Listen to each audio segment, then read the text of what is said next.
নমস্কার বন্ধুরা, গরম মশলায় আপনাদের সকলকে স্বাগত। আজকে দারুণ টেস্টি, খুব কম সময় তৈরি করে নেওয়া যায় এমনই একটা নিরামিষ রেসিপি নিয়ে চলে এসেছি। শীতকালের একটা প্রধান এবং উপকারী সবজি ওলকপি, আর আজকে এই ওলকপিরই সম্পূর্ণ নিরামিষ ভীষণই সুস্বাদু একটা রেসিপি নিয়ে চলে এসেছি। খুব সহজে এবং কম সময়ের মধ্যে এই রেসিপিটা তৈরি করে নেওয়া যায়। তাহলে চলুন আমরা চলে যাই রেসিপিতে। তার আগে বলে দিই, ভিডিওটা যদি ভালো লেগে থাকে ছোট্ট করে লাইক করে দিয়ে আমার চ্যানেলটা সাবস্ক্রাইব করে নিয়ে পাশে থাকা বেল আইকনটা প্রেস করে দিয়ে অল অপশনটা ক্লিক করে নেবেন। তাহলে যখনই নতুন কোনো রেসিপি আপলোড করব তার নোটিফিকেশন আপনাদের কাছে পৌঁছে যাবে। দেখুন, গ্যাসে একটা কড়া বসিয়ে দিয়ে এর মধ্যে দিয়ে দিচ্ছি জাস্ট 2 থেকে 3 চামচ সর্ষের তেল। বেশি তেল দেওয়ার কোনোই প্রয়োজন নেই। তেলটাকে গরম করে নিয়ে এর মধ্যে দিয়ে দিচ্ছি কেটে রাখা ওলকপি। ওলকপিগুলোকে কিন্তু খুব ছোট করে নিয়ে মাঝারি সাইজ করে আমি কেটে নিয়েছি। ওলকপিগুলো দিয়ে 2 মিনিট মতো একটু নাড়াচাড়া করে নিচ্ছি। এরকমভাবে একটু যদি নাড়াচাড়া করে নেন তাহলে ওলকপির টেস্টটা ভালো আসে।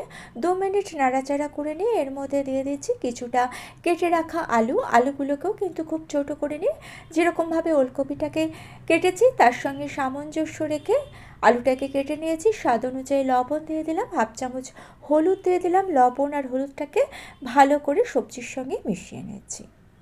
মিডিয়াম ফ্লেমে হালকা কালার ধরা পর্যন্ত ওলকপি আর আলুটাকে ভেজে নেব। অনেকে কিন্তু ওলকপি আগে থেকে সেদ্ধ করে নেন। সেই রকমভাবে যদি সেদ্ধ করে নেন তাহলে কিন্তু টেস্ট ঠিকঠাক আসবে না। আমি যেভাবে রান্নাটা করছি সেরকমভাবে করে দেখবেন, ভীষণই টেস্টি রেসিপিটা তৈরি হবে। দেখুন, 5 থেকে 6 মিনিটের মধ্যে ওলকপি আর আলুর গায়ে হালকা কালার ধরে গিয়েছে। এর মধ্যে আমি 1/4 কাপ জল অ্যাড করে দিচ্ছি, কারণ কিছু মশলা অ্যাড করব। 1 চামচ আদা বাটা দিয়ে দিলাম, হাফ চামচ ঝাল লঙ্কার গুঁড়ো দিয়ে দিলাম, হাফ চামচ হলুদ দিয়ে দিলাম। লঙ্কার গুঁড়োটা আপনারা নিজেদের টেস্ট অনুযায়ী দেবেন। এইবার মশলাটাকে খুব ভালো করে কষে নেব। মিডিয়াম ফ্লেমে ওলকপি আর আলুটাকে মশলার সঙ্গে ততক্ষণ কষে নেব যতক্ষণ না মশলা থেকে তেল রিলিজ হচ্ছে। দেখুন, মোটামুটি 3 থেকে 4 মিনিট কষার পরই হালকা হালকা তেল রিলিজ হতে শুরু করে দিয়েছে।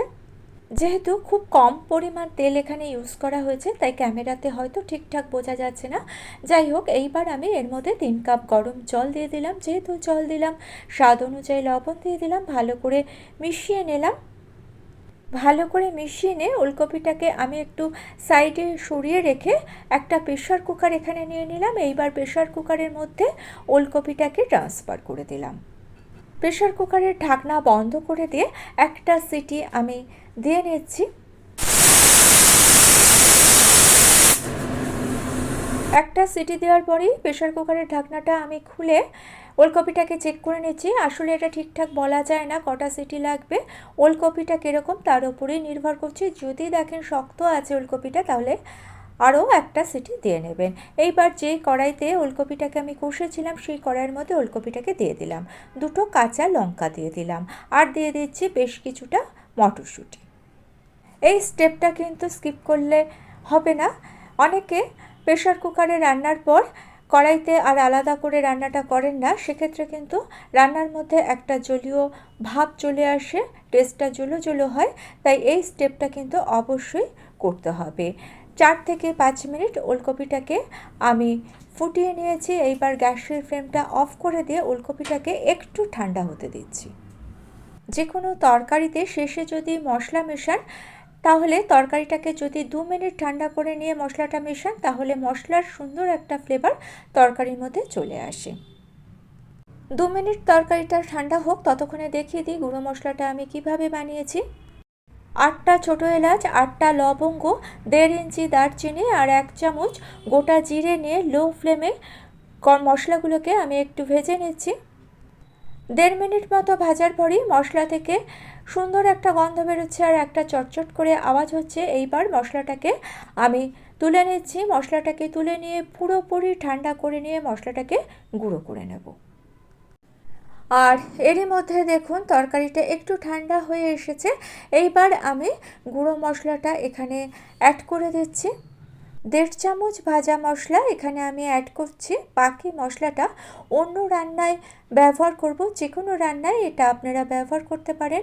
আর ভাজা মশলা দিয়ে কড়াইটাকে অবশ্যই ঢেকে 5-6 মিনিট রেখে দিতে হবে, তা না হলে কিন্তু মশলার এই সুন্দর ফ্লেভারটা তরকারির মধ্যে আসবে না। 5-6 মিনিট পর কড়াইয়ের ঢাকনা খুলে দিয়েছি। দেখুন আমাদের নিরামিষ ওলকপি পরিবেশনের জন্য একেবারে রেডি। এই শীতে আপনারাও এই রকমভাবে ওলকপি বানিয়ে ফেলুন, আশা করছি ভালো লাগবে। ভালো লেগে থাকলে আমার চ্যানেলটা সাবস্ক্রাইব করে নিয়ে পাশে থাকা বেল আইকনটা প্রেস করে দিয়ে অল অপশানটা ক্লিক করে দেবেন, তাহলে যখনই নতুন কোনো রেসিপি আপলোড করব তার নোটিফিকেশন আপনাদের কাছে পৌঁছে যাবে। ইচ্ছে হলে এখানে আপনারা সামান্য মিষ্টি অ্যাড করে দিতে পারেন, তবে সব রান্নায় আমি মিষ্টি দিই না। মিষ্টি না দিয়েও কিন্তু তরকারিটার টেস্ট ভীষণই ভালো আসে। যাই হোক, আমাদের নিরামিষ ওলকপি একেবারে রেডি। আজকে এই পর্যন্তই। ভালো থাকবেন, সুস্থ থাকবেন।